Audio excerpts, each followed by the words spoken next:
अस्सलाम वालेकुम स्टूडेंट्स, कैसे हैं आप लोग? ठीक ठाक हैं? अच्छा, ये आज का हमारा टॉपिक बड़ा ही इम्पोर्टेंट टॉपिक है। लास्ट टाइम जो हमने पढ़ा उससे थोड़ा सा डिफरेंट है जो लास्ट लेक्चर हमने लिया था। हम पढ़े बेटे आज motion of two bodies attach to the ends of a string. दो जिस्म हैं जिन्हें रस्सी के दो सिरों से बांध दिया गया है, एक को एक किनारे से दूसरे को दूसरे किनारे से। That passes over a frictionless pulley, और वो रस्सी इन जिस्मों को बंधे हुए कहां से गुजर रही है? फ्रिक्शनलेस पुली के ऊपर से। Such that one body moves vertically। Situation ऐसे है कि एक जिस्म कैसे मूव करता है? ऊपर नीचे vertically, and the other moves on a smooth horizontal surface। जबकि दूसरा क्या मूव करता है? इस स्मूथ साफ सुथरे मुलायम फर्श के ऊपर हॉरिजॉन्टल। हॉरिजॉन्टल क्या मतलब? एक्स एक्सिस इस तरह से मोशन करता है। स्मूथ टेबल, स्मूथ सरफेस है, साफ सुथरा अच्छा सा टेबल है जिसका सरफेस बड़ा स्मूथ है। ये सिचुएशन के लिए, इस सिचुएशन के लिए हमें दो चीजें फाइंड आउट करनी है, एक एक्सेलरेशन और दूसरा टेंशन। ये दोनों चीजें हम कैलकुलेट करेंगे। सबसे पहले तो सिचुएशन समझ लीजिए। हमारे पास एक जिस्म है, इसका नाम बेटे दे लेते हैं। एक जिस्म जिसका नाम ए है, उसे वर्टिकली हैंग किया गया है, और जिस्म बी है जिसे कैसे रखा गया है? हॉरिजॉन्टली टेबल के ऊपर पड़ा हुआ। एक रस्सी का सिरा इसके साथ बांध दिया, दूसरा सिरा इसके साथ बांध दिया, और यहाँ पे टेबल के किनारे पे क्या यूज की गई है? फ्रिक्शनलेस पुली। और ये रस्सी कैसी रस्सी है? ये रस्सी एक स्पेशल रस्सी है, इनएक्सटेंसिबल। एक ऐसी रस्सी जिसकी लंबाई में इजाफा नहीं होता। जोर पड़ने पे, खिंचाओ, खींचने पे, वजन की वजह से इसकी लंबाई में इजाफा नहीं होता। वो रस्सी हमें चाहिए, ये रस्सी यूज की। अच्छा, अब मुझे बताएं कि एक्सेलरेशन का रुख किस तरफ होगा? अगर ये एक्सेलरेशन को डिफाइन करना हो, ए जिस्म का एक्सेलरेशन किस तरफ होगा, बी का किस तरफ होगा, टेंशन का रुख किस तरफ होगा, वेट का रुख किस तरफ होगा, जैसा कि हमने लास्ट लेक्चर में पढ़ा था, उसी तरह से चीजें जरा डिफाइन कीजिए। बताइए, ए जिस्म किस तरफ मूव करना चाहता है? तो इसका एक्सेलरेशन का रुख किस तरफ होगा? बी जिस्म किस तरफ चलेगा, किस तरफ मूव करेगा? ऑफ कोर्स ए इसे इस तरफ खींचेगा, ड्रैग करेगा, तो इसकी एक्सेलरेशन का रुख किस तरफ है? राइट साइड की तरफ। ऐसे ही? Yes sir. अब वजन की बात कीजिए। इसका मैस, पहले मैस कितना बेटे? इस जिस्म का ए बॉडी का मैस कितना है? m1। बी बॉडी का मैस कितना है? m2। आप जानते हैं जब मैस गिवन हो, मैस पता हो, तो वजन बनाया जा सकता है ना। वेट कैसे बनता है?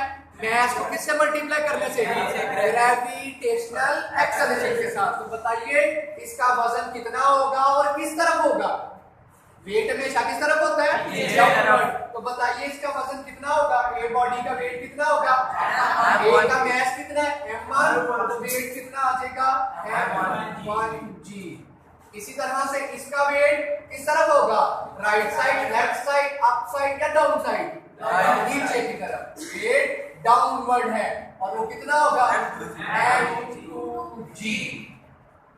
अब बात करते हैं टेंशन, है ना। रस्सी है तो टेंशन भी होगी। तो मुझे बताएं, अगर मैं ए जगह पे टेंशन को देखूं, रस्सी में टेंशन किस तरफ है? रस्सी किस तरफ नीचे चली जा रही है? ऊपर की तरफ।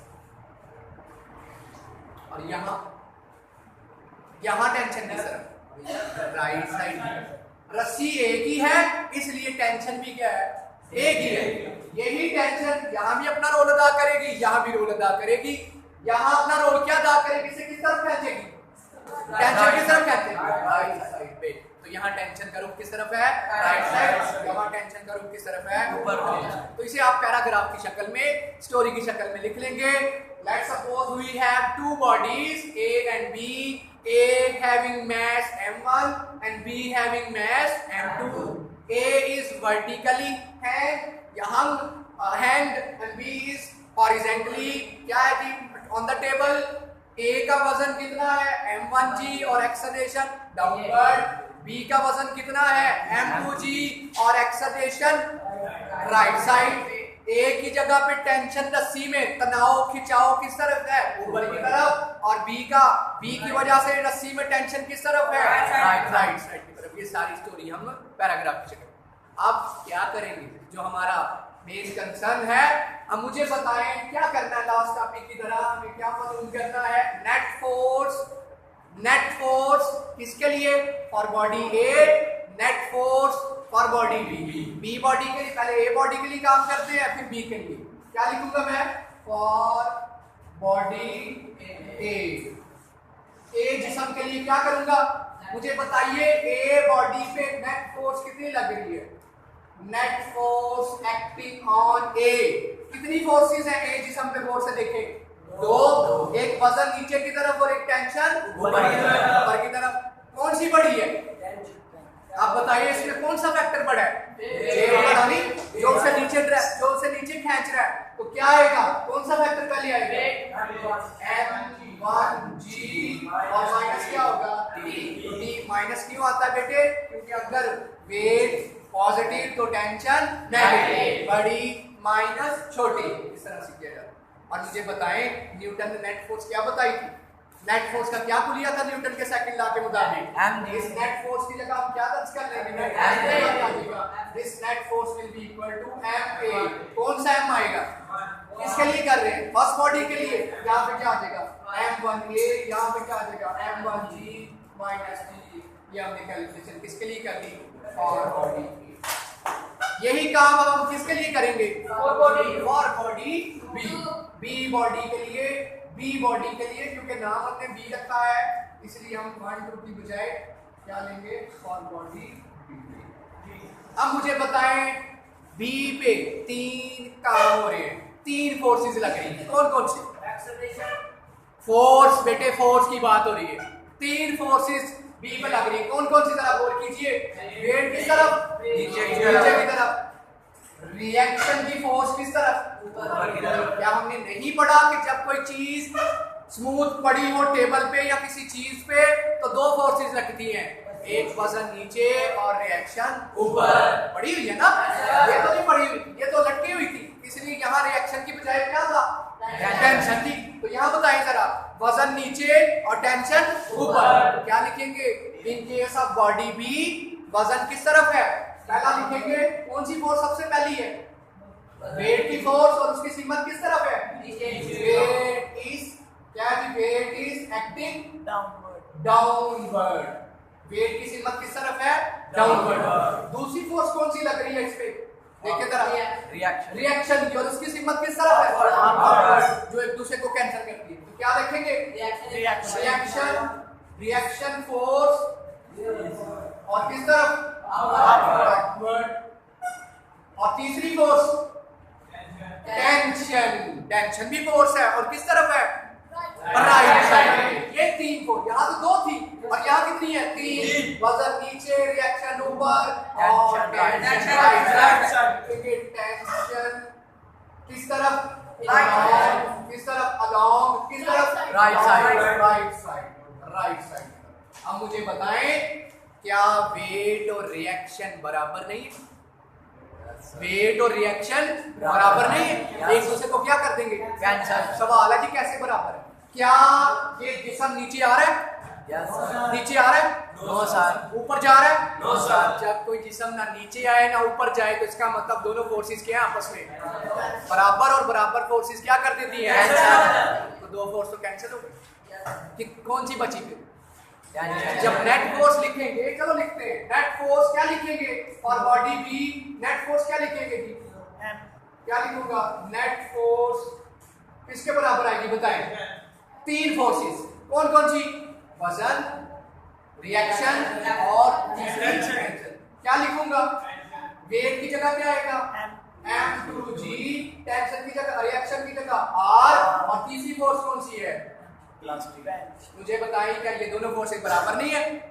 और जब 2 चीजें बराबर और मुखालिफ सिमत में हो एक दूसरे को क्या कर देती है, इन दोनों ने एक दूसरे को क्या कर दिया, इन दोनों ने एक दूसरे को क्या कर दिया कैंसिल। तो पीछे क्या बचा फिर, इसका मतलब नेट फोर्स किसके बराबर है। अब बताएं नेट फोर्स क्या न्यूटन ने? क्या बताई थी? ma। यहाँ क्या दर्ज करेंगे? क्या आएगा? इस नेट फोर्स को कौन रिप्लेस कर लेगा? ma। लेकिन कौन सा कौन सा आएगा? 2। किस जिसम के लिए कर रहे हैं? 2 के लिए। ये इक्वेशन नंबर क्या बन गई हमारे पास?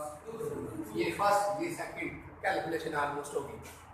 क्या इक्वेशन 1 और 2 को क्या कर देंगे? हम ऐड कर देंगे।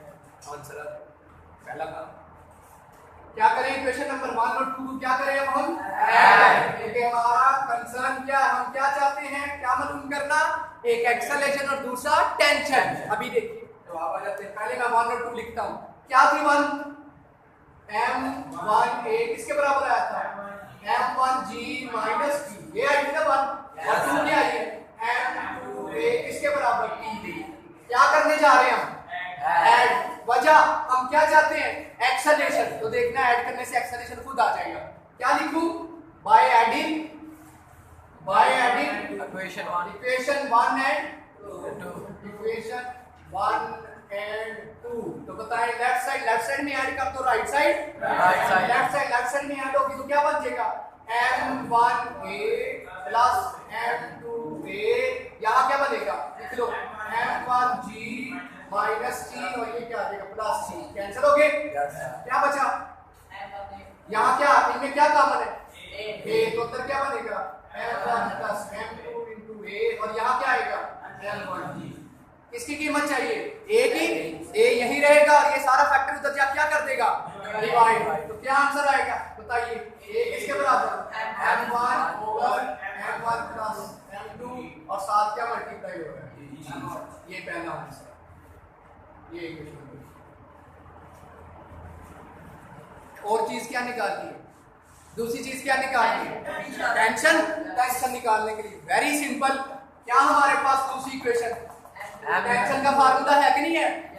मजीद कैलकुलेशन करने की जरूरत नहीं है कि एक का जवाब उठाओ, कहां जाके दर्ज कर दो? एक इसमें। तो आंसर किसका आ जाएगा? टेंशन का जवाब आ नहीं जाएगा। क्या करते हैं हम? ये सारा आंसर क्या लिखूंगा? बाय पुटिंग वैल्यूज यहां कर देते हैं। सारा रेस कर देता हूं।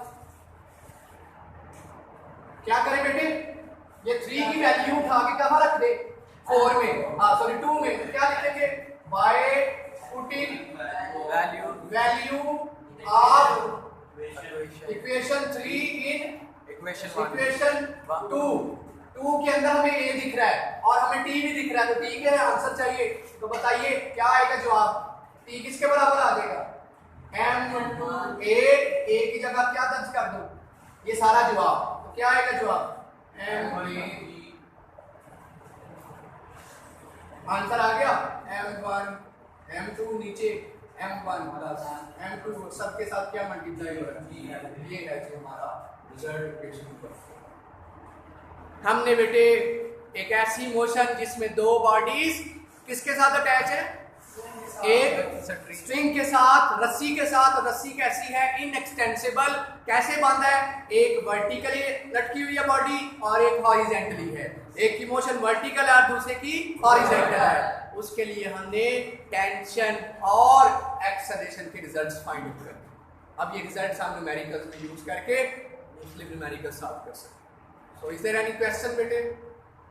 उम्मीद करता हूँ कि आपको समझ आई होगी। आपको बहुत शुक्रिया। Thank you.